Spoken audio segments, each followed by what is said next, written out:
Solutions. I'm based out of New York, and with me is Blaine. He's gonna actually cook the dish that we're gonna make today. We're gonna talk about the Lagoon cream soup base, and one of our new lines are Knorr liquid concentrated seafood base.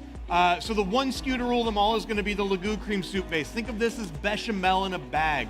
The beauty of it is that it is shelf stable until you add water to it. It is freeze thaw stable as well. So if you wanna make something in big batches, right? Labor being such an issue, whenever you actually have people in-house, then you can produce, you can freeze, pull it out. It's not gonna leach out on you. It's gonna actually help stabilize everything. It's great for mac and cheese. It's great for white sauce on pizza. It's amazing as just a cream sauce, a little bit of mustard over top of a piece of chicken. Again, super simple and like a quarter of the cost of heavy cream. So again, it saves you a ton of money in that aspect as well. It is gluten-free as well, which is also one of the big buzzwords of the day, still will be for years and years to come. And it also gives you that kind of plant-based base, right? It is made with dairy, but you can add vegetables, things like that to it and kind of help play in that space as well. And then we have our Knorr liquid concentrated seafood base. This is lobster and shrimp base. That is what we do. We take a stock, we bring it to a boil, we simmer it, we bring it down, we then stabilize it with salt, shelf stable for the life of the product. You never have to refrigerate it, which is super awesome as well. Each bottle, 8 gallons. So each case, 32 gallons, 2 gallons more than your 6 1-pounders. So what we're gonna do today is a very quick and simple seafood bisque. We're serving this over at our booth, so feel free to stop by and check it out. But we're gonna go ahead and get started.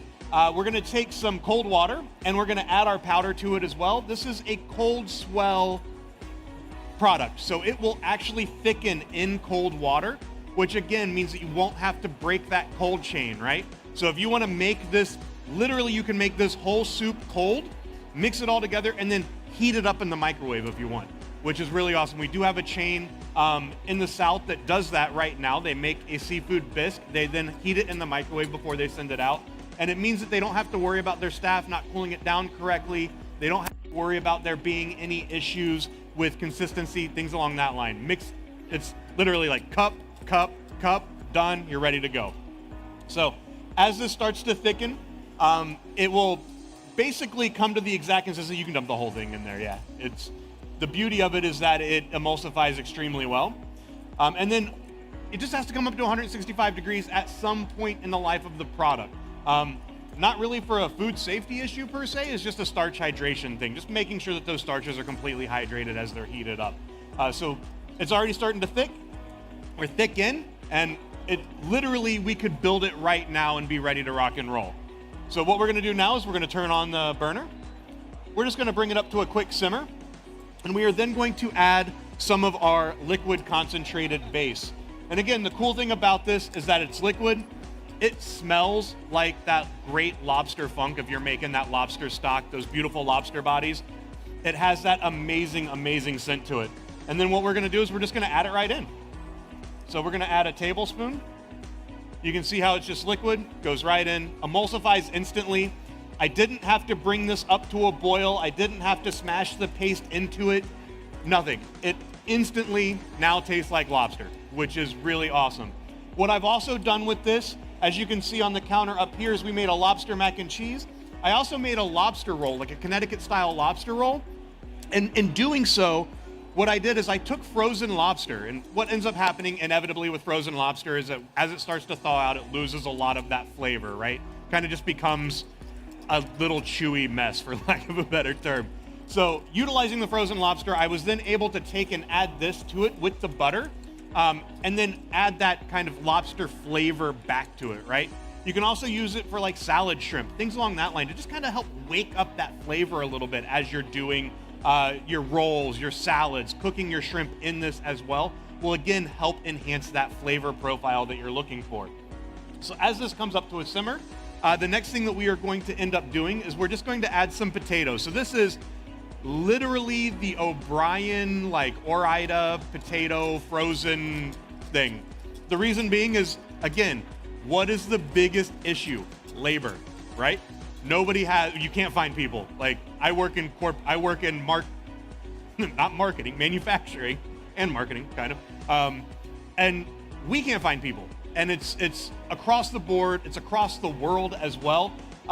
So finding ways that we can make delicious food and do it very easily. So again, we have these potatoes with peppers. We're just gonna add those right in, and then start that kind of base, right? Our soup is already thickened.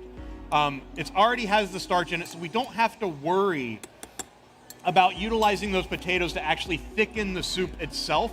It's already there. It already has that kind of creamy consistency that we're looking for.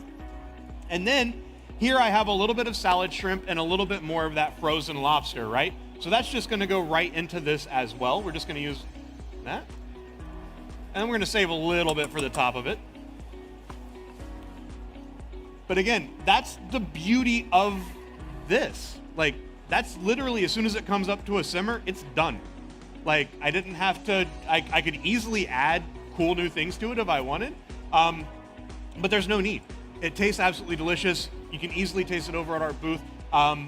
Again, simplicity, right? Especially whenever we're talking about consistency, making sure that every single time it goes out of your kitchen, it's consistent, making sure that at the end of the day, there we go, making sure that at the end of the day, it's easy so that anybody, no matter who walks in your back door, is able to produce it, and is able to make it insanely delicious with very, very few and very simple steps.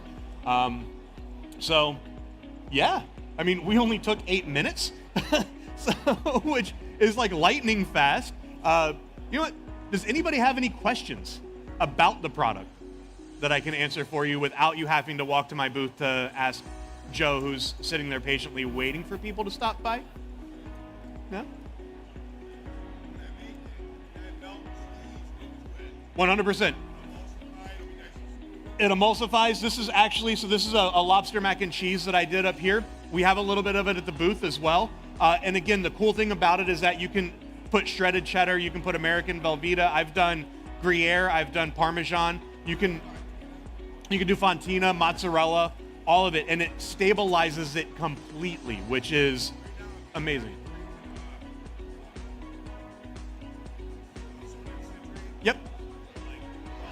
Yep. No, this actually will allow you to get, it doesn't have that like grainy, that kind of weird broken down texture that you get. And a lot of it's because of the starches that are located in it. It helps to stabilize it a lot.